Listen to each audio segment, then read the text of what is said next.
모두를 위한 경제 교육을 원스톱으로 제공합니다. 경제정책 브리핑실. 오늘도 권혁중 경제평론가님 모셨습니다. 평론가님 어서 오세요. 네, 안녕하십니까. 네, 이태원 압사 사고 이후에 안전에 대한 대책이 마련되고 있습니다. 네. 정부의 대응 방안 어떤 내용들이 나왔나요? 일단 그 정치권에서 먼저 좀 얘기가 나오고 있는데요. 지금 뭐 예산안이 지금 계속적으로 나오고 있는 상황에서 내년도 예산안에 이런 안전의 대책에 대비한 그런 예산안을 좀 편성하겠다라는 얘기가 이제 정치권에서 먼저 나오고 있습니다. 참 늦었죠. 제가 봤을 때는 이런 뭐 안전에 관련된 이런 예산들이 좀 많이 잡혀서 좀 이런 것들이 좀 이런 사태가 일어나지 않도록 했으면 참 좋았을 걸 했는데 네. 일단 정치권에서도 이런 얘기가 나오고 있고 특히 또 서울시가 그 내년도 예산안을 좀 밝혔습니다. 총 규모가 한 47조 2천억 원 정도 편성했다고 얘기하는데 여기서 이제 눈에 띄는 게 이제는 그 약자와의 동행이라는 이름을 붙였어요. 그 예산안에. 근데 여기에 3대 투자 중점이 있는데 도시 안전 강화 여기에 한 1조 6천억 원 정도 한마디로 이제는 그 안전에 또 편성을 하겠다라는 거 얘기를 하고 있습니다. 그 정도로 지금 그 뭐 정부나 아니면은 그 지방자치단체들도 이제는 예산에 대해서 고민을 할 때 안전에 대한 지출을 좀 늘리고자 하는 부분들이 지금 나오고 있다. 이렇게 좀 생각을 해보겠습니다. 네. 지금 행정기관도 이번 사고 대응에 총력을 기울이고 있는데 지원 대책으로 어떤 것들이 있나요? 일단 지금 정부가 나온 얘기는요. 이제 사망자에게 장례비로 한 1,500만 원 정도, 그다음에 실비 지원하고요. 그다음에 시신 이송 비용도 이제 정부가 부담하기로 했습니다. 또한 지금 장례식장에 이제 공무원들이 1대1로 파견돼 있어서 장례를 지원하고 있고요.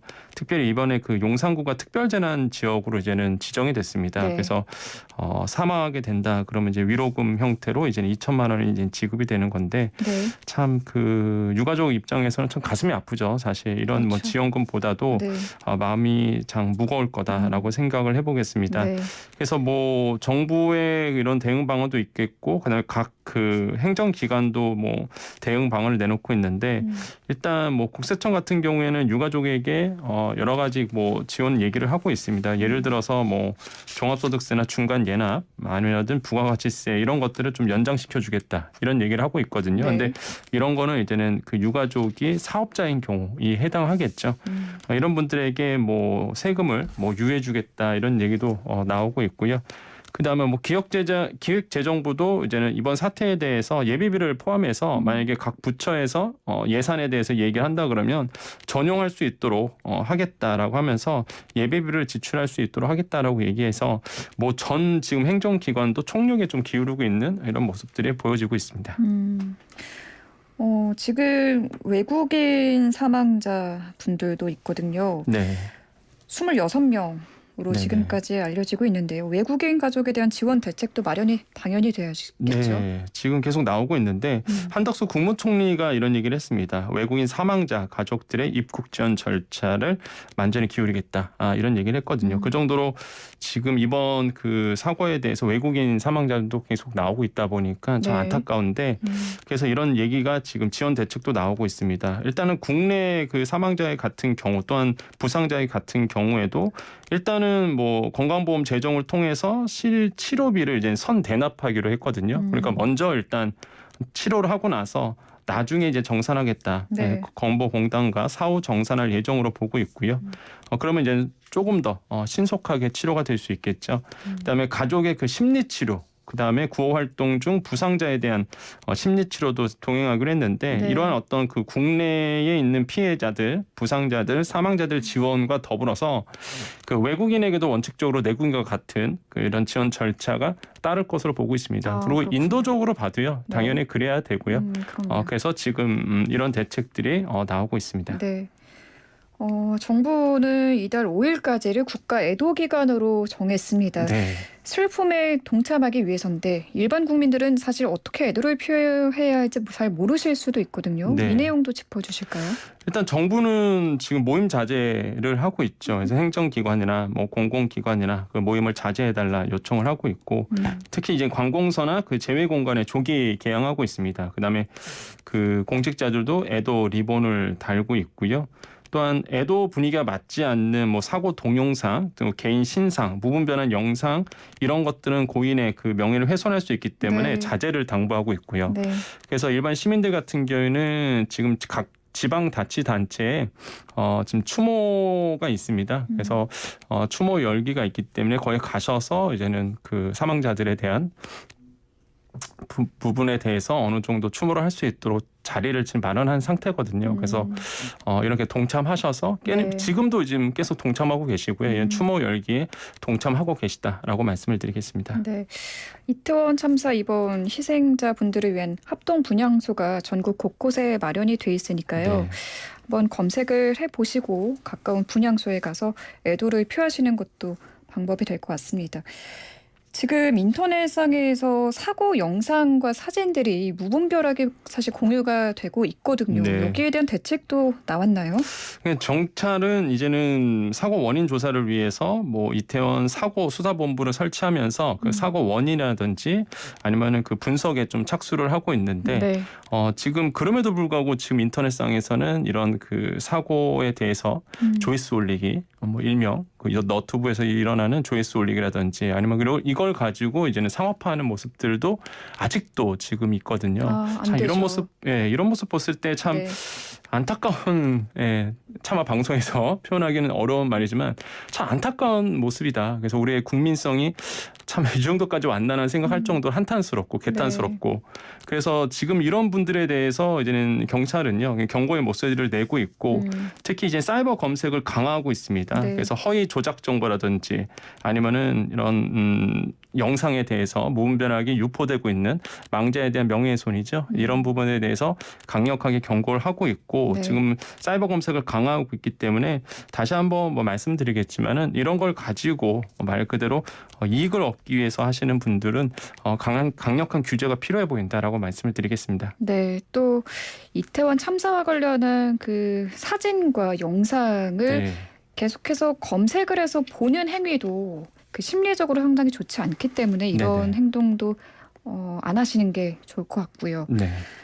정부의 대책 지금까지 살펴봤는데 여기에 시민들의 도움도 이어지고 있죠. 네, 그렇습니다. 뭐 이태원 참사는요, 사실 모든 국민들에게 슬픔을 가져왔죠. 네. 특히 이제는 또 경찰이라든지 소방관들, 그 현장에 있었던 분들도 굉장히 큰 어려움을 당하고 있습니다. 그래서 정신적인 트라우마로도 굉장하고요. 네, 상당히 크실 것 같아요. 네, 그렇죠. 아무래도 그러다 보니까 뭐 시민들이 자발적으로 또 이런 분들을 도와드리기 위해서 말 그대로 그 이태원 상인회는요 이미 그 제가 아시는 분들 몇 분 계시는데 네. 이미 그 뭐 정부가 5일까지의 추모 기간을 정했는데 그 전부터 사실 중앙정부가 하기 전부터 자체적으로 이거를 상인회가 이제 열지 않기로 장사를 하지 않기로 이제 이미 했었습니다. 그만큼 그럼요. 거네요. 그 정도로 이제 사실 애도의 마음을 가지고 있다라고 볼 수가 네. 있겠고 그럼에도 불구하고 이제는 그런 분들 중에서 또 우리 경찰분들이라든지 지금 사고를 수습하고 있는 분들이 계시잖아요, 현장에. 그런 분들을 위해서 또 따뜻한 차를 대접하시는 분 이런 분들도 계시고 그러면서 사실 시민들의 어떤 자발적인 어떤 도움들도 계속적으로 이어지고 있습니다. 그래서 네. 이런 부분들이 있는데 역시나 이런 사고가 차라리 안 일어났으면 처음부터 그랬으면 더 좋았을 텐데 네. 그래서 안타까운 마음을 금할 수가 없습니다. 네, 정말 전 국민이 이번 사고로 참 비통한 심정일 텐데요. 희생자분들의 명복을 다시 한번 빌고 부상자분들의 빠른 쾌유를 두 손 모아 기원하겠습니다. 네. 주제를 조금 바꿔보겠습니다. 주택금융공사에서 생애 최초 특례 구입 자금 보증 상품을 내놨다는데 이거는 어떤 상품인가요? 네, 일단 이번에 그 생애 최초 특례 구입 자금 보증을 이제 주택금융공사가 냈는데 이게 뭐냐면은 이제는 생애 최초잖아요. 그러니까 내가 내 집 마련을 처음 하시는 분들에게 LTV 80% 그러니까 LTV가 뭐냐면 주택담보대출을 내가 받을 때에 주택 가격 대비 얼마나 대출을 받을 수 있는지 그 비율을 얘기하거든요. 네. 뭐 예를 들어서 4억 원이다 주택 가격이 LTV 80이다 그러면 4,8에 32 그래서 3억 2천만 원까지는 대출 취급 금액이 됩니다. 그래서 이게 LTV인데 LTV 80%까지 다 받을 수 있도록 하는 보증 상품이에요. 근데 원래는 몇 %까지 나왔었죠? 사실 LTV 자체적으로 이번 정부 들어와서 원래 LTV가 원래 그 규제 지역에서는 40% 묶여 있었거든요. DSR 40, 그다음에 LTV도 40으로 묶였던 부분이 있는데 네. 뭐 여기에 따라서 한 60까지도 풀어주기도 했었고요.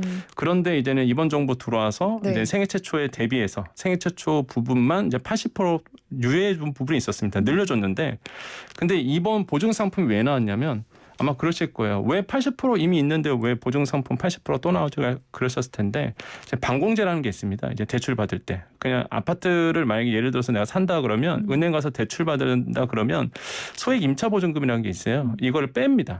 내가 예를 들어서 뭐 6억을 받는다 그러면 반공제 해가지고 5천만 원을 빼요. 뭐 그러면 그 내가 원하는 금액이 안 나오게 되거든요. 네. 그러다 보니까 이제는 이번에 보증 상품 같은 경우에는 네. 이런 반공제를 제외하고 온전하게 80% 다 받을 수 있도록 이제 나온 거거든요. 대출 받을 수 있는 금액이 더 커진 거네요. 그렇죠. 한마디로. 그래서 생애 최초 하시는 분들에게는 사실 이런 부분 이 굉장히 좋게 나왔다라고 볼 수 있겠고 보증 한도는 최대 이제 3억 원까지입니다. 그래서 이게 사실 뭐 전문 용어로 말씀드리면 정책 모기지 신용 보증인데 네. 이게 1억 원까지였거든요. 그러면은 사실 이게 다 온전하게 대출이 안 나오신 분들이 많으세요. 사실 이게 그러다 보니까 이번에 그 보증 한도를 3억 원까지 늘려줘서 LTV 80%까지 온전하게 다 받을 수 있도록 한 상품이 바로 이번에 그 생애 최초 특례 구입 자금 보증이다. 이렇게 보시면 되겠습니다. 근데 생애 최초 주택 구매자가 정확히 어떤 의미인가요? 이 대상자에 대해서 좀 더 명확하게 말씀해 주시면 좋을 것 같아요. 네, 이게 세대 구성원 모두가 과거 주택을 소유한 사실이 없어야 됩니다. 이게 바로 그 생애 최초 주택 구매자의 의미거든요. 많이들 물어보시죠. 내 예전에 배우자가 이게 그 주택을 보유한 사실이 있는데 이거 되냐? 그래서 세대원 모두가 해당해야 됩니다. 모두가 과거 주택을 소유한 사실이 없어야 되기 때문에 이런 부분에 대해서 이제는 이게 생애 최초 주택 구매자고 사실 이게 그 80% 늘려줬잖아요. LTV를. 네. 그러다 보니까 결혼을 미루시는 분들도 꽤 나왔었습니다. 필드에서. 왜? 내 배우자가 주택을 구매한 기록이 있거든요. 네. 결혼해버리면 사실 이 생애 최초 80% 못 받기 때문에 네. 그래서 오히려 혼인신고를 늦게 하시는 사례도 요즘에 종종 나오고 있거든요. 그래서 이게 생애 최초 주택 구매자의 의미가 이런 의미다라고 좀 말씀을 드리겠습니다. 네, 세대 구성원 모두가 과거 주택을 소유한 적이 없어야지만 대상자가 된다라는 거고요. 네. 보증 대상 주택의 요건은 어떤 게 있을까요? 일단 이거는 담보대출이잖아요. 그러다 보니까 주택의 하나여다. 그래서 오피스텔 등 이런 비주택은 당연히 이게 제외가 되고요. 또한 주택 가격은 9억 원 이하로 이제 제한이 됩니다. 그리고 실거주 목적이어야 돼요. 예를 들어서 그 전입세대 열람 내역상 임차인이 없는 경우가 확인돼야 됩니다. 예를 들어서 임차인이 있는 경우는 뭐냐면 갭 투자하시는 분들이거든요. 그렇게 되면 전세가 있어서 들어가시는 분들이잖아요. 주담대 받아서 사시려는 분들이잖아요. 그럼 실거주 목적이 아니죠, 이런 분들은. 그래서 투자 목적. 그렇죠. 투자 목적이기 때문에 이런 분들한테는 보증을 안 써주고 실제로 실거주 목적으로만 가야지만 이번에 그 특례 구입 자금 보증을 서주겠다. 이렇게 이제 보시면 되겠습니다. 혹시 지역별로나 주택 유형별로 보증 한도가 다른가요? 아닙니다. 이번에는 지역 또는 주택 유형에 따른 보증 한도 차등이 없습니다. 그래서 이게 참 좋고요. 그래서 내가 생애 최초라고 하시는 분들은 이번에 꼭 특례 구입 자금 보증을 한번 알아보시는 게 제가 봤을 땐 좀 현명하지 않을까 좀 이렇게 생각을 해보겠습니다. 공사의 다른 보증을 이용 중인 경우에는 이 생애 최초 특례 구입 자금 보증을 신청할 수 있는지도 궁금하거든요. 요거는 좀 불가능합니다. 이게 아예 이번 상품이 나올 때 불가능하다고 나왔고요. 공사에 그러니까 주택금융공사에 그 다른 보증을 있다 그러면 동시에 이용할 수 없도록 돼 있거든요. 그래서 이런 부분도 꼭 체크를 하셔야 되겠습니다. 자, 이 상품 언제부터 신청이 되는지 또 알려주시죠. 요거는 10월 31일부터 이제 신청이 가능해졌습니다. 그래서 이미 이제 시행 중에 있고요. 또 하나 보셔야 될 게 이번에 그 보금자리론도 나와요. 그러니까 생애 최초 주택 구매자에 대한 보금자리론, 한마디로 주택금융공사의 대표적인 서민자금이라고 보시면 되겠고요. 디딤돌 대출과 더불어서 많은 분들이 이 보금자리론을 받고 있는데 이번에 그 생애 최초 구매자에 대한 보금자리론이 나오는데 시장에서는 기대를 많이 하고 있습니다. 정말로 실수요자들에게는 큰 도움이 될 거라 보여주고 무엇보다 DSR 규제가 없어요. 이거는.